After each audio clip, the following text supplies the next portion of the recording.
谍。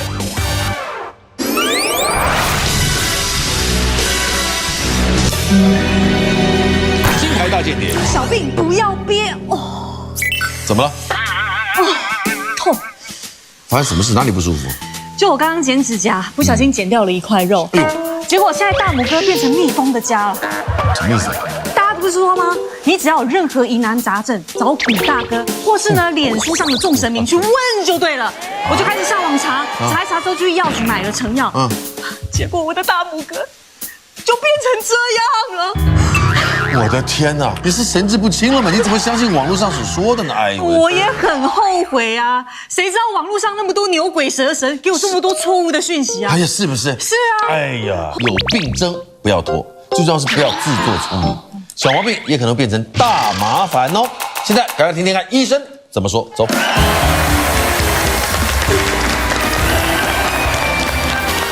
首先欢迎今天与我们讨论小病者可能引发大麻烦的金牌联合医师团以及4位陪诊团。欢迎所有朋友来到金牌大间谍。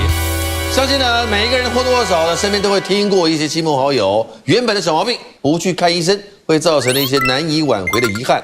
先来个金牌大调查，现场的在座生病不会去看医生，或者是可能不选择第一时间不选择看医生的，请举手。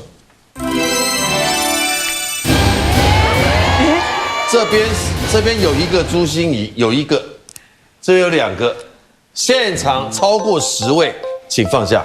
2/3以上的人，将近3/4的人是不看医生的。对 ，Oh my god， 医生本身自己不看医生。对啊，为什么？根本就是医生。我懂了，我懂了，就是医生的，这叫做同行相忌。不想给人家骨科的庄医师，你可以先说一下吗？你为什么不看医生？因为我自己是医生，所以我大概知道我的病症大概怎么样。你也是，你专长是骨科，你不可能都知道啊。我们实习的时候，各科都学过啊。所以泌尿科你学过？学过一点点。脑科你学过？也懂一点。但不是很专精。牙科你懂？牙科就比较远了。比较远。比较远。那牙痛你看不看？牙痛到很痛的时候才会看。加医科洛桑加餐，你是日本人？西藏。哎呦，哎呦，达赖是你的朋友了？什么达赖是你的朋友？还喇嘛是你外婆呢？你来台湾，请问几年？不是，你来台湾几年了17年。哎呦，哦，有17年了，还习惯吧？习惯了。还习惯，没有西藏冷了哦。没有没有。你自己生病也不看医生啊？就很少看，因为我是专门做预防医学，所以自己的身体的调节的方法有一套。应该说你不容易生病。对，如果要感冒，我就吃大蒜。感冒前奏你就用大蒜，然后就是几乎就不会，后续就缓解。预防胜对，人家是用蒜很厉害的，这很好用哎，对不对？有很多方法，其实是自己平常生活习惯跟自己身体，如果你很注意你细节的话，你非常了解你身体的状况的时候，一点点风吹草动，你就知道怎么去处理。哎呦，听到没有？这就是我们今天这一集要学的。今天这一集没教别的，就教你风吹草动。小小的风吹草动。风吹。我说外科，你是动刀的人，对，你一定要等到动刀你才看医生，对不对？对，答对了。因为我们呢，我们自己取的药物非常方便，然后我们也许有一些的医疗知识，所以当我们生病了或者觉得不舒服的时候，我们第一件事情自己去找药吃，上行下效，你不能这样说啊！你们是医生呐。对呀。所以我自己有个经验，我以前每次吃完东西就胃痛。我那时候觉得说，可能是我工作太紧张，所以胃痉挛，痛到有时候晚上没办法睡觉，要跪着弯着腰才能睡。完了，该看医生了。没有看医生，因为还没看。我有止痛药，很强的止痛药，自己打。哎呦，打了以后就好了。自己打。对，打。后来有时候真的痛到受不了了，没办法，送到医院去开刀。开刀以后是胆结石合并反复发作的胆囊炎。哎呦。对啊，这个算严重了吧？这算严重，这有时候会败血症，会死亡的。哇，严重！医生这些为人师表的啊，上行就下效，真的啊！你说我们这样怎么看？因为你是健身教练，我们就是一个这么健康的人，他们觉得你永远都不会生病。我发现有了小孩之后才开始变多了，因为都会被女儿传染。哦，因为我常常每次吸他鼻涕啊，吃他吃过的东西啊。为什么没事要吸他的鼻涕？不是他小朋友流鼻涕，他擤不会弄不出来。现在有一种叫电动吸鼻涕的。然后他不要那种，他有那种声音，他都不要。他连擤鼻涕不会擤，那你就把它吸出来啊。那我太太不做，就我做嘛。哇，那你这鼻涕就有事儿了是吧？有事儿啊，就可能会就中了感冒啊或什么。可是那种感冒的时候，我是喉咙开始会发痒。一般的大概都是这样。那反正其实我们不愿意看也不是没有原因，就是因为你只要去，人家都会觉得你朋友在这边吗？或者我到医院去的时候，他说哎，你朋友生病是吧？从来不认为你是病人，他不认为我是病人。哦，像我自己生病的时候，我也不爱看医生，因为对面那些名医都要排很久，就是每次去挂号都要等好久，时间就是金钱呀。我干脆去药局，真的跟他讲说，哎，我喉咙痛咳嗽，他就给你一包药，就付了钱就可以走了。你就不能去找没名的医生吗？但一般的家医科，你连旁边那小诊所通通都是爆满的，真的是只有小朋友生病的时候，尤其是感冒旺季，对，小朋友生病的时候，我才会把他带去。感冒的旺季是吧？对，因为平常真的太满了。肠病毒这些都是会感染。对，可是你知道他会拿一个很长的那个，就是要帮你吸鼻涕，不是吸哦，他只是可能要涂药或喉咙，他就会弄很长那个，我觉得很不舒服，所以其实我还蛮怕看医生。楼下成药很好买，那我就会去买成药来吃，可能就喉咙觉得不舒服去买喉咙痛的药，然后吃一吃，可能一吃见效。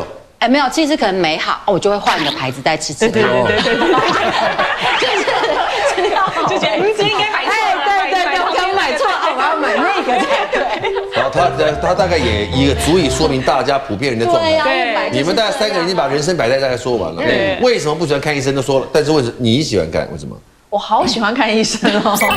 为什么？我每一次只要一严重起来，就是不可收拾哦。然后另外一个理由是因为我老公的舅舅一家都是医生，他那个对他舅舅是耳鼻喉科，然后表弟是复健科，然后表弟妹是那个中医师，然后表弟的老婆又是那个皮肤科，所以我们只要是在家族聚会的时候就开始问诊，然后很方便。可是像牙痛是有一点痛我就要去看的，因为我很怕死啊。所以就是我们今天前面说的，说风吹草动，你一定要一丝丝的，对，还是不要拖。而且我有问过医生，我说，其实医生，你们是不是建议就是一开始就先去看比较好治，还是等到后面严重一点好治？因为我是觉得说，你问这个问题不是已经有答案了吗？为什么要问？我是想，我就是老公在旁边的时候要问给他听的嘛。老公不爱看医生啊，医生就说，当然是一开始比较好那个压下去。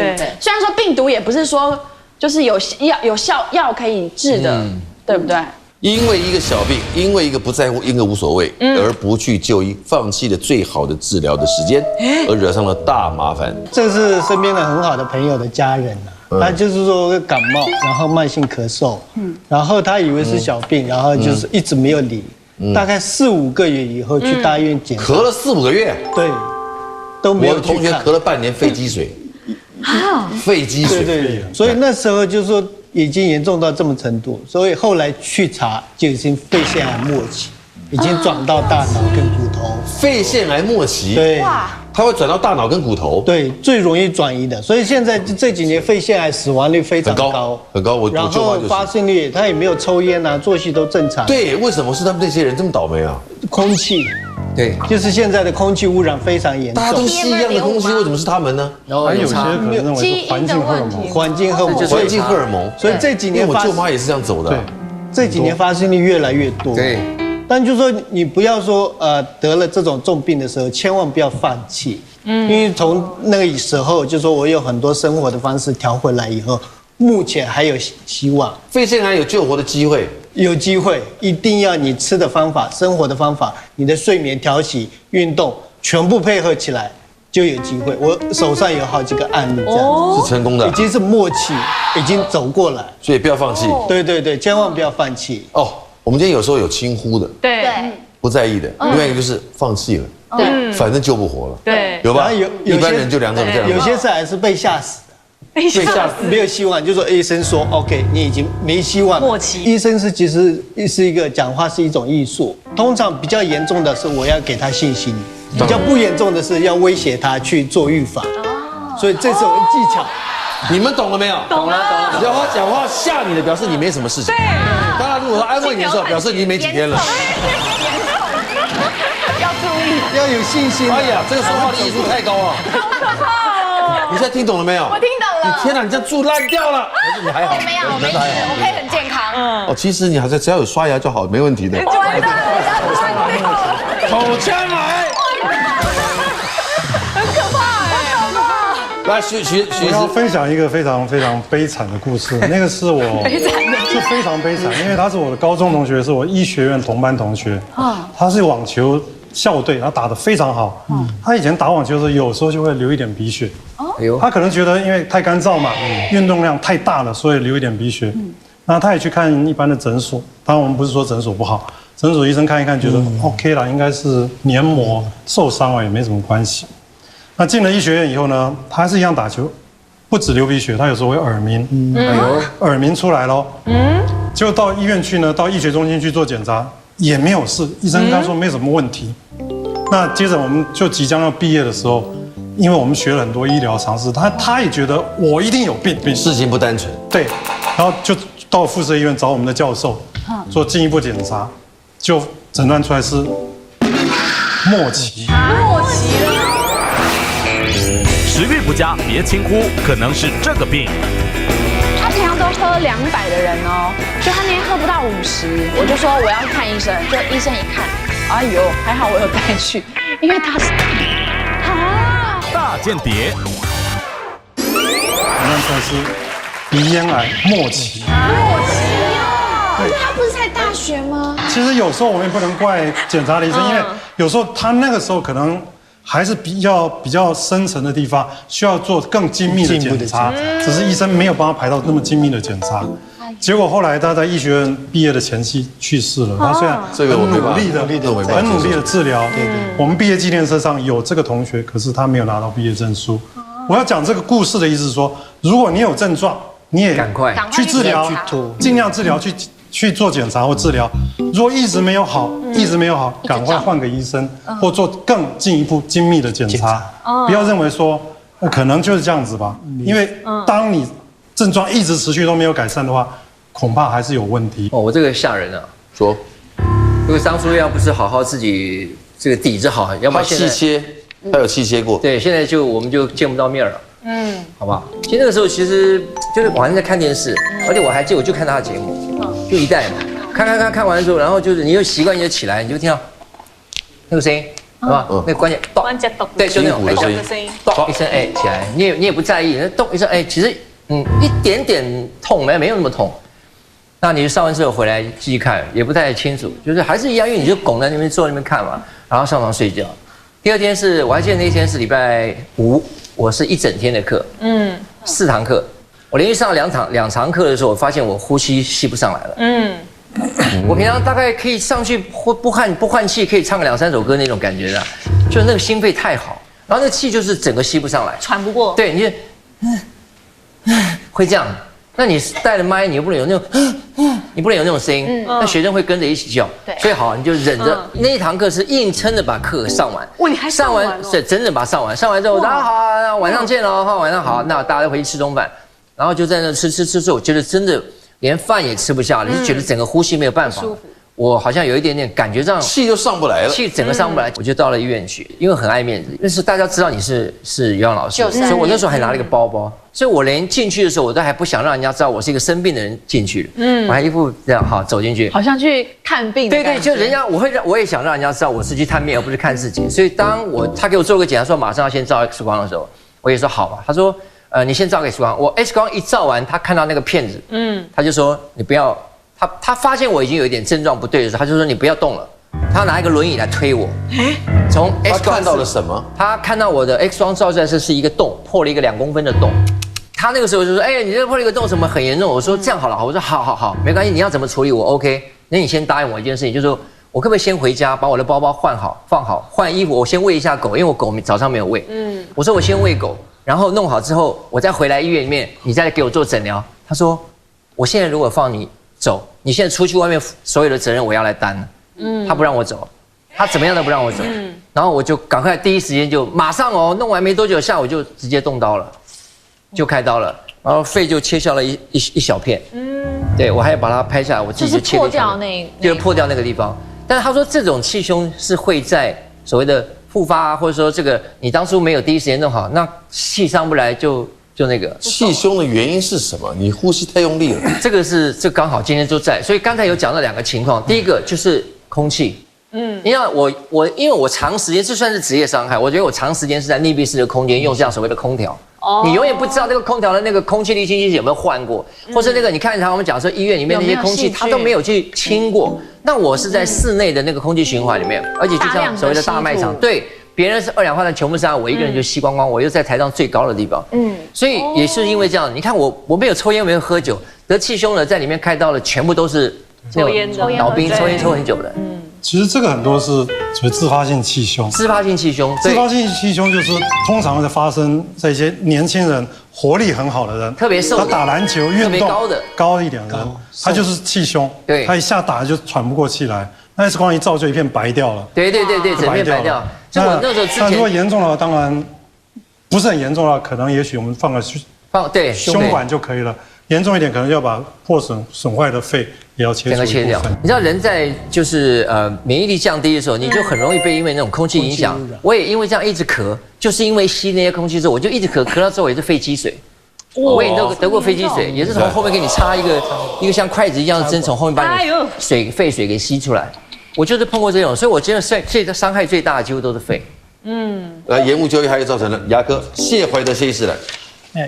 那个最近讲一个有个病人的故事，就是他跟我说，他爸爸就是年纪比较大，大概80几岁了，常常就是很瘦，身体很瘦，吃很多东西，有个身体很瘦。80几岁很瘦，这样的老人家很多嘛，对，我就说那你带过来看一下，不吸收嘛。对，然后说，他常常去看肠胃科，奇怪，肠胃科怎么跑来看牙科嘛？看肠胃科医师跟他说，他要吃那个胃溃疡的药，常常吃胃溃疡，老人家肚子不舒服，结果呢带过来一看。老人家那个活动假牙已经摔坏掉了，就那种拿上拿下那种活动假牙。活动假牙进出自如，进出会痛，进出会痛。这个是个症状，是很严重。这症状可能不是我们能够处理的。进出会痛因为他假牙有点摔到了，边边有点尖锐。它放进放出的时候会有点痛，刺到牙龈，对，因为牙龈很嫩嘛，刺到会痛，所以他就变成吃东西就可能正常要咬10下，他就可能咬个3下5下就囫囵就吞下去了。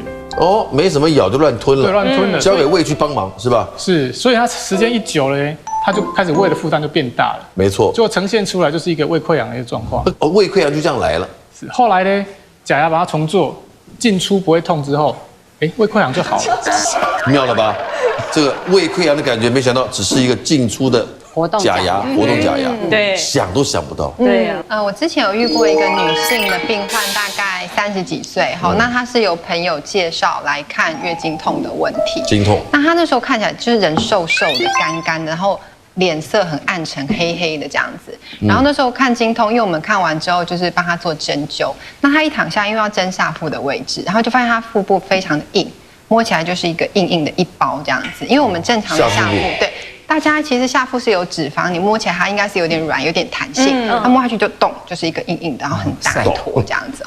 然后那时候我就跟他讲说，你这个不对，你这个应该有长东西，然后就叫他去妇产科做检查。那他也是被我催了好几次之后，他才去做检查。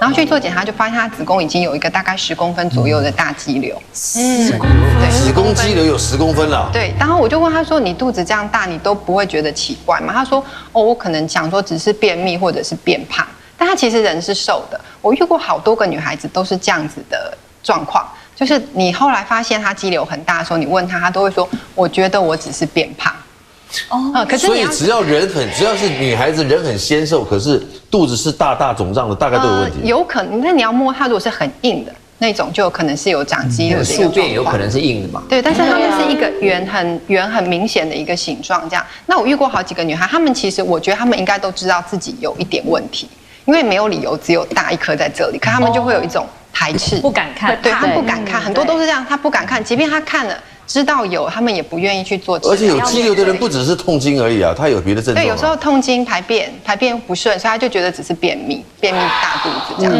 对吗？女性同胞，真丽应该还有吗？有没有？当然，你在说什么？还有便秘吗？还有，而且也还有经痛。还会痛啊？哦，会。有坐月子哦。我有遇过一个大概50-60岁的中年人，他来看病的时候就是讲他皮肤痒，他就是皮肤痒，就皮肤痒而已哦，断断续续大概1年。那他就想说，痒1年太不寻常了。但是有时候过敏也有可能皮肤痒1年，大家一定会有这种经验。他就是对，然后他就有时候就是买一点成药那种抗组织啊，擦一擦又不痒了，所以擦一擦就是时好时坏，时好时坏。但他就是因为已经1年了嘛，家人家来看，他就来看。那我看的时候我就觉得，好像有一点黄。可是说实在话，因为我们黄种人，尤其50-60岁年纪的人，有时候黄。你说像如果皮肤黄，对，如果像潘老师黄，我可能也看不出来他是不是真的是黄。就是说，你如果他的皮肤色他很黄的话，如果他真的黄哦，你意思我有固定晒太阳的习惯，对，所以我就说，像这种你这种健康肤色就看不出来，我是破裂。其实他气色不知道怎么搞，说不上好奇怪。你也好不到哪去。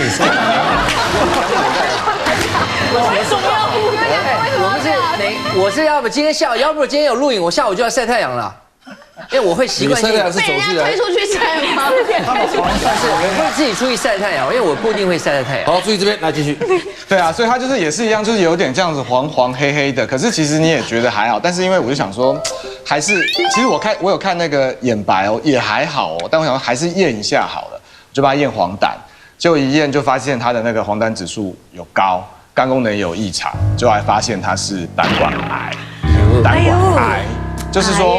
胆管癌表现出来外面的会有皮肤痒，对，所以我常常都说会痛的，会痛的还好，不会痛的最可怕，因为你没有晒，没有征兆。像胆结石，大家胆里面长结石，很多人都有，会痛，痛会去看医生，开刀拿掉好。他的这种胆管癌常常就是因为它是塞在那边，它的胆汁回流异常，所以它很多都会跑回到皮肤，血管跑，现在就是皮肤有点痒，就这样子而已哦，它就是皮肤痒而已哦，因为它的胆汁回流。那个痒会抓到流血吗？会啊，当然会了。哦，有，你看他这有症状。你叫我好害怕，容易痒。对啊，而且他有变黄哦，你看，他也有变黄，你看看，真的有因为我很容易就全身发痒啊。你可能家里养猫，没有，家没有养，我家没有养小宠物，因为我们家小孩都怕。像这样是过敏吗？我一直觉得会不会是过敏？你应该是先去看一下皮肤科，确定如果我去看过皮肤科了，对，如果皮肤科觉得不是皮肤科的问题，应该要抽血检查一下。以后要抽血。皮肤科如果他说不是皮肤科的问题，他就要抽血检查。家医科有什么建议？对，或者就是说你先测一下过敏源。过敏源对，然后过敏源测不出来，皮肤科的问题排除以后，就是要去看风湿免疫科。哦，风湿免疫科，对，最容易发生的，因为它跟天气变化有关系嘛，是不是？风湿免疫是就是受到刺激，季节的变化、情绪的波动都会引发这种东西。我要情绪起伏太剧烈了，所以情绪，你看在节目上表现就晓得，他的情绪的强度，他情绪强度大概只输沈玉琳一点点而已。好，谢谢，没有什么问题。来，钟医师，那个罗医师有什么建议？其实他那个状况的话，就是要先排除啊，看是不是如果只是单纯的过敏，我们中医来讲，它还是跟那个情绪有关，有一些肝火啊、肝郁，然后再来的话，还有属于血虚型的，血虚型的它的皮肤痒就是比较干，皮肤是属于比较干燥，那需要一点养血，或者说如果是一些情绪压力的话，我们就是要降一点肝火。去把那个，因为大部分痒啊、红疹这些症状的话，都是属于火气大的一个情况。非常好，可是几乎非常好，不是只有4肢还有身上，对，就是全身。当然，对，他在讲就是你皮肤的状态。对啊，全身的。我觉得问题不单纯。对，我也觉得，因为我曾经有免疫性不然我们就要看你全面丧失，不是局部的，我是全部，我只有这张脸是完整的，其他的头皮、脚皮都有，全身跟穿山甲人一样，了解吗？你的，所以。我觉得这有问题，不单纯。你越讲越痒越讲越痒，叫我越讲越痒。你最近可以少穿一些毛线、毛海的东西啊，因为它很容易让你不舒服，会起疹。而且那种痒通常是不会有，不是像那种异位性皮肤炎会有一些，它就是没有看到什么东西，就是有一点痒。对，就是没有什么，就是有点痒。上面会而且变黄。你看，听完了这么多可怕的案例，陪诊团有没有曾经被拖到而发生严重的后果的？好不好？有没有？有。就先从真理开始，我真的很关心你，你先来。可是我要讲的不是我。你讲谁？我要讲的是我儿子，因为我儿子他就有一天他就摔倒了，你知道？摔倒的时候这边就破皮，要想破皮就是擦药啊，帮他弄一弄就好了。然后呢，可是隔了大概2天后，他开始发烧。我想说感冒了吗？我就给他吃了那个成药，就是小朋友的那种喝的，就是止咳的。你帮他配的？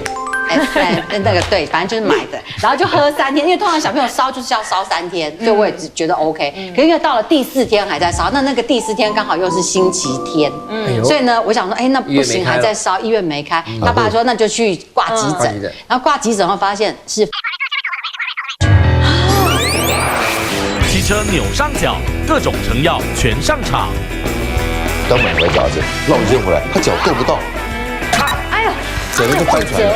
来，自己来强效贴布，先喷再贴，有没有？睡到隔天起来，整个肿。越用越。他爸说那就去挂急诊，然后挂急诊后发现是蜂窝性组织炎造成的，一样的这么严重，就是那个伤口里面。对，他有肿吗？他没有。可是他就是这边感染，可能有感染或干嘛，很难去，你根本没有办法，对你肉眼看不出来就毁了，看不出来。而且你知道他就是因为这样，然后他就住院了5天，因为要打抗生素嘛，所以是住院住5天。然后我就被骂到惨，因为他说你都不知道那是蜂窝性很危险。我说是这里跌倒发烧，你会联想在一起吗？不会啊，不会啊，因为他又不是今天破皮就发烧了，他是隔了几天才发烧，所以你根本不会联想在一起，你知道吗？这个，那我对我老婆就还是真的很抱歉。我让她骑脚踏车，骑我的脚踏车。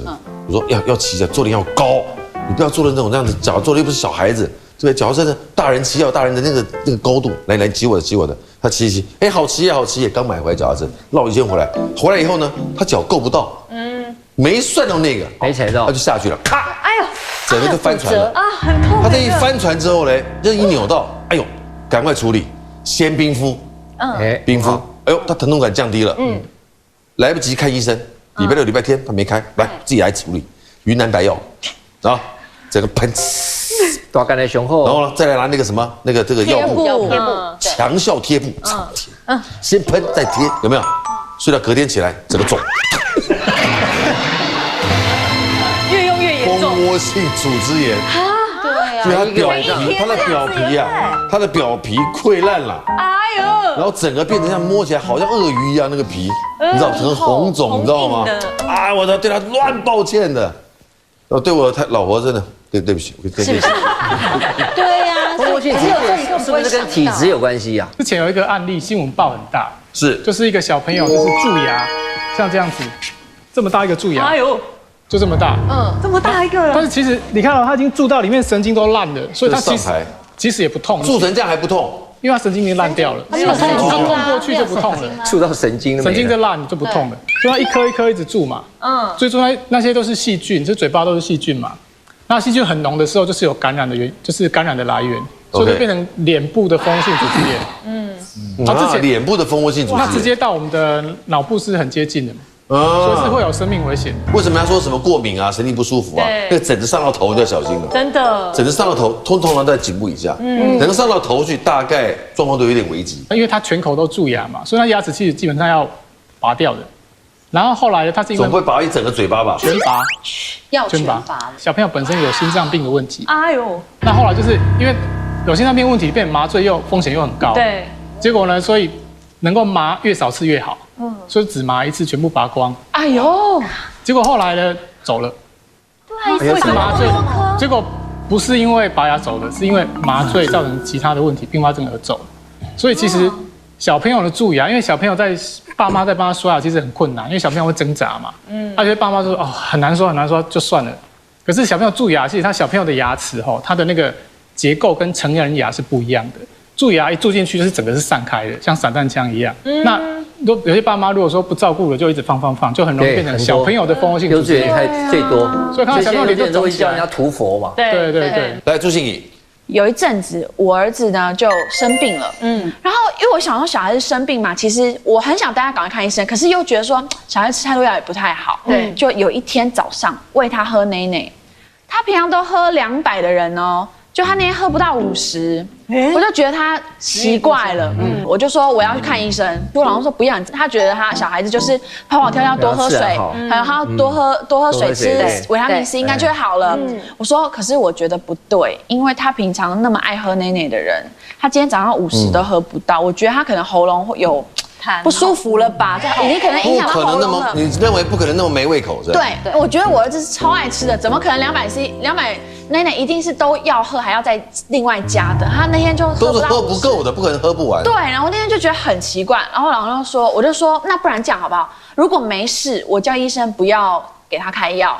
就是确定一下嘛，也看一下看心安。他就说好，那你去。就医生一看，哎呦，还好我有带去，因为他是肠病毒，喉咙都是小白点，所以才会过动啊，没办法。所以可是因为他没有表现在手足口病，对，他只有口，他没有手足。一般肠病毒会有一些点嘛，对啊，对，或者是脚啊什么的，嘴巴也会有，可是他没有任何征兆，所以我们没有发现。还好他得的不是重症，肠病有分重症嘛，对，他不是重症，70几种型啦，所以他不一定有70几种，对，然后有几种致命。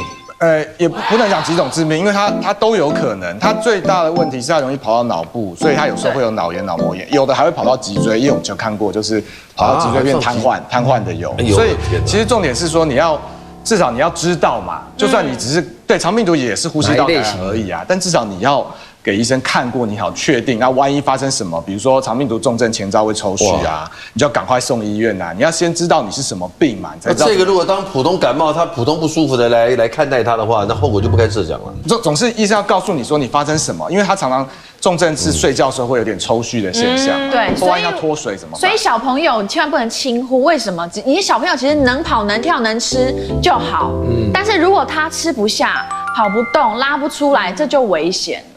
好，因为不小心小麻烦，竟然变成大麻烦，甚至还有致命的危险。我们现在往下一个环节，应该是大家最近的，是因为刚刚他讲的都是各家过去的经验，最近，你有没有？我来了，风吹草动来了，有没有风吹草动？怪，有怪，最近有没有觉得怪？哪里怪？维如。最近很奇怪，心脏好怪哦。你在那种没有知觉的情况下，可能我们在讲话，我突然会听到我心跳声蹦蹦，然后它好像就停掉的感觉。当我注意到说，我心脏怎么停了，它又开始跳了，就是那个心脏跳动的感觉，为什么会突然被我发现？这么年轻他就懒得跳的现象？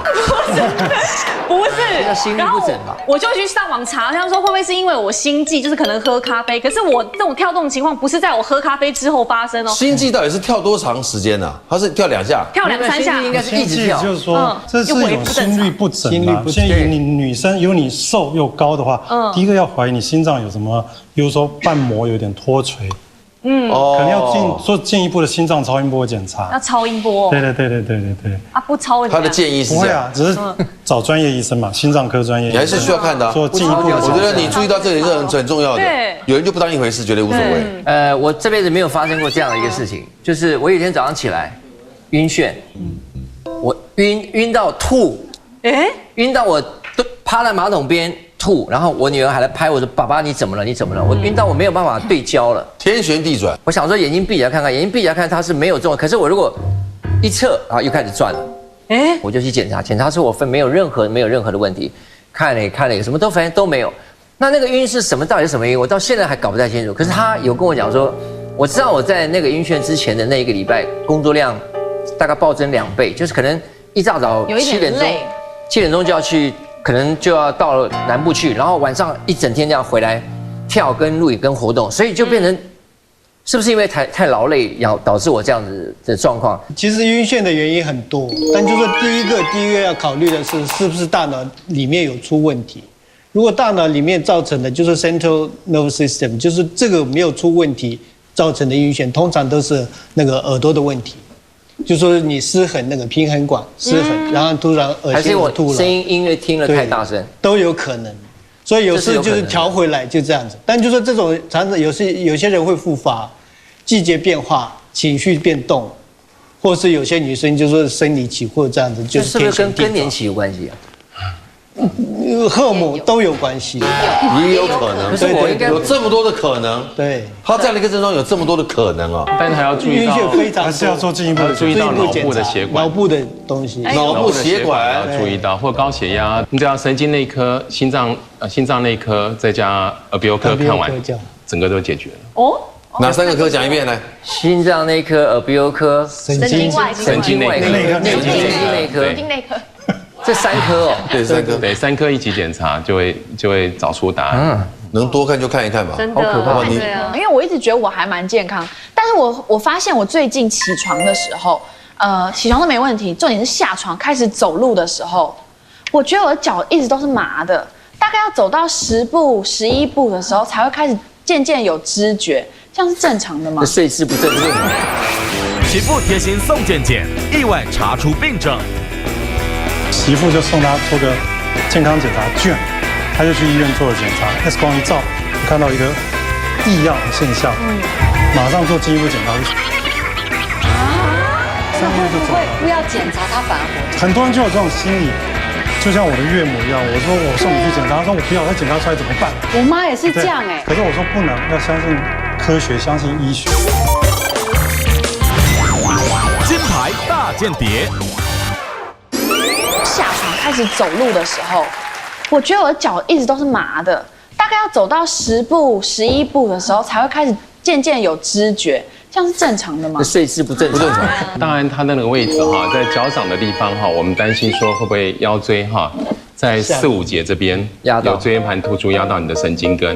但是因为它可能压到不是很厉害，所以你刚开始的症状就在起床的时候，因为天气比较冷嘛哈，那比较僵硬一点。那所以刚开始会在那边有一些发炎反应，所以它会传到这个脚板这个地方来。但是也要注意到哈，最近的血液循环各方面有没有问题。然后再来就是有时候哈，脚有病的抽筋的情况的话，一些电解质方面也要注意一下，看有没有一些不平衡。像有另外一个 case 哦，它是比较特别一点，它来的时候它是这个背痛，痛到臀部。痛到臀部，痛到大腿的后面，这种很基本的，大家想说惨的可能是坐骨神经痛，对，应该压迫到神经，可能是这个骨头中间的椎间盘啊突出压到神经，压到神经根了。他网络上一看啊，这个可能要开刀，而且痛到那么厉害，他撑了2、3天以后，他觉得说不行了，还是要去看医生，很不想进医院的。后来他一来了以后，我们帮他做了身体检查，我发现只有单纯的肌肉。在这个地方有个痛点，一压超级的痛，而且它会传到下面来。我们会用触诊，还有做一些当然你看到有时候我们拿榔头敲啊等等 ，X 光片也照了，核磁共振我也照了。我跟他讲说，你确定不是坐骨神经痛，而且你椎间盘是好的，你可以放心。他都麻了呀，怎么？对，很深层的肌腱炎哈，它有时候会痛到它会转移痛到下面去。所以他那个痛是转移下来。后来我在他局部的痛点打了一个类固醇，然后一打了以后，他疼痛立刻从上面完全消失到下面，他立刻可以下来走。来的时候是跛脚的，但是离开诊间的时候是走着出去的。其实不是每一个疾病、每一个状况，你都能够找到一个确定的诊断。这在医学上常常有一个疾病的原因，很多1、2、3、4、5到第10个一定是 unknown。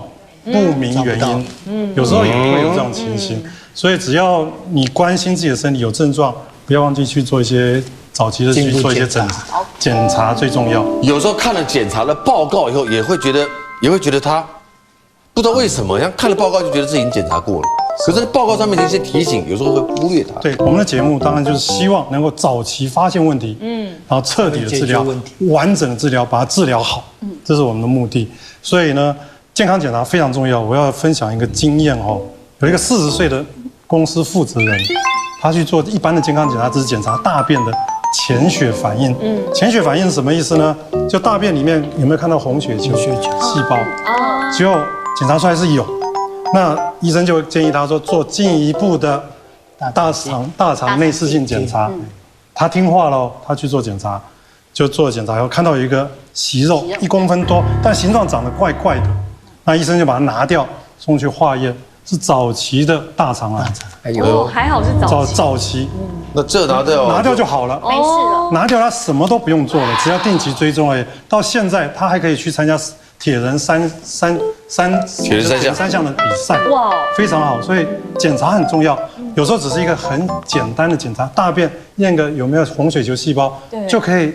找到你的大毛病，早期治疗，完整的治疗好。那还有一个比较不幸的案例，是一个50岁的妈妈，她也不烟不酒，也很少做菜，那她还常常爬山，她可以爬玉山爬了2次。就母亲节的时候，好健康的一个人啊，非常健康。母亲节的时候，媳妇就送她做个健康检查券，他就去医院做了检查 ，X 光一照，我看到一个异样的现象，马上做进一步检查是肺腺癌第4期。这个故事告诉我们，他3个月就走了，他也接受了标靶，他也不能开刀啊，你看化疗、标靶，3个月就走了。不要检查，他反而活着。很多人就有这种心理。就像我的岳母一样，我说我送你去检查，她说我不要，她检查出来怎么办？我妈也是这样哎。可是我说不能，要相信科学，相信医学。哦，那所以我要讲的是说，肺腺癌 X 光，我们现在常常接受了一般的检查 X 光，有时候它检查出来都太晚了。其实有要做更进一步精密的检查，像现在讲到肺腺癌这个东西，肺腺癌目前已经是国内10大癌症死因的第1名。哎呦，它的总量已经超过了大肠癌跟肝癌的总和了。哇！怎么说这几年这么快啊？对，而且它诊断出来肺腺癌的时候，60%的病人就10个有6个都是末期了，末期几乎活不过半年的，转移的。然后它占了整个健保花费的很大一部分。那怎么办？那现在怎么办？我去做 X 光检查，健检 X 光检查也说没事。那其实很多时候有更进一步的检查，叫做低密度的电脑断层肺部扫描。哦，这个要对，但是这个问题是这是要自费的，大概需要到5、6千块。所以这个其实都应该建议，如果是30、40岁以上的人，定期可能2年或3年应该做一次检查。它可以早期发现。那我们有看到一个案例，她是一个30岁的女性，她定期去做健康检查，检查都没有问题。有一次去做检查的时候呢，小姐就是想要推广业务嘛，就是说你要不要做一次低剂量的电脑断层，再加5千块就做一次检查。她说也好啊，就去做了。检查出来有个0.4公分，很小的一个肿块。追踪之后呢，她觉得她不想等，因为一般来讲，这个时候很多医生就是说观察。可她说我不想观察，因为她觉得我不想等她哪天变坏的时候怎么办，所以就去切掉，就是跟若迪一样的去做那个内视镜，去一个小伤口进去切掉，拿出来化验是肺腺癌，非常早期，也就切掉就好了。她住院只住了1天。开完刀就隔天就出院了。哇！现在5年了，5年之后现在好好的，完全不需要做任何其他的治疗。所以你的意思是说，肺腺癌并不是完全的无能为力了。肺腺癌其实早期发现治疗效果非常好，但是很可惜的是，我们常常发现又有症状，又有咳血啦，又 X 光照出来的都末期大概活不过半年了。好，肺腺癌什么样的症状绝对跟肺腺癌有绝对的关系？什么症状？肺腺癌最常见的症状就是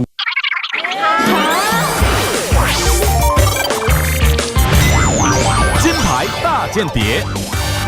肺腺癌最常见的症状就是没有症状。好，谢谢大家观众朋友今天收看。我想我们今天非常高兴，大家今天应该看的是一头雾水吧？就是没有症状，要早期检查，定期做健康检查，就是要检查。那你照你讲的，没有症状的还不止肺腺癌啊，很多我们的胆也是啊，我们的肝也是啊。对。但是有些慢慢会有一些小的症状出来，那有些人慢慢可能他常常会咳嗽，久咳不愈，他咳嗽就不会好，久咳不愈，或者莫名其妙他肺部积水，莫名其妙就会来一个积水，不要小看积水这个问题，要非常小心。当然那个医生他帮你积水抽掉之后，他一定有去做检查。是没有问题的。好，预防胜于治疗，但我又说预防不等于治疗。你不要说因为觉得医院预防了，就像刚才那个我们家医科说的，他知道随时防范于未然，所以他都知道一切事情的起源在哪里，应该不太需要治疗，但是除掉该治疗的非治疗不可。任何小病只要拖下去，你只要拖下去，到后来你就被拖下去，对不对？再拖，死神就来拖你了，好不好？非常谢谢大家今天收看，别忘了每个礼拜到礼拜五晚上9点到10点，中天娱乐台准时收看《金牌大间谍》，我们下次再见，祝你健康，拜拜，再见。